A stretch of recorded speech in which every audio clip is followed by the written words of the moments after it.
We know winter's around the corner, and we have these lower temperatures coming.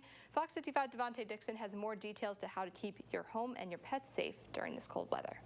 When the outside temperature drops, you know it's time to put your heaters to use. But that also means an increased risk of a house fire. Mark Claus with the Fort Wayne Fire Department says to be cautious with space heaters. Make sure that you actually give the space heaters space. Give them 3 feet away from everything, including yourself. So that way you don't get them too close to where something could catch fire. Claus says avoid plugging your heater into multiple extension cords. If you're going to plug in more than one thing, you want to use a power strip. When those get hot, they actually turn off.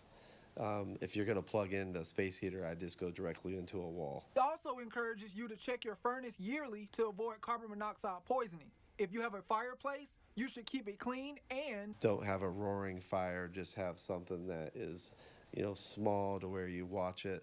Make sure you have the glass and the screens in front of it to avoid having sparks going out onto the carpet. We're not the only ones that have to stay warm. Dekalb Humane Society Director Teresa Feitner says you should bring your pets inside, but there's another option if you can't. They're pads. You don't want them to be on the concrete. They could get frostbit. If you do have to keep them outside, you'd want to stuff their doghouse with some sort of hay or lining of some sort. Feitner says you want to keep your pet out no more than half an hour at a time. She says cats and dogs don't have the thick fur we think they have. The dogs have been domesticated, so they don't know to build a den or to go, and they just curl up in a ball on the side of the road or wherever they can.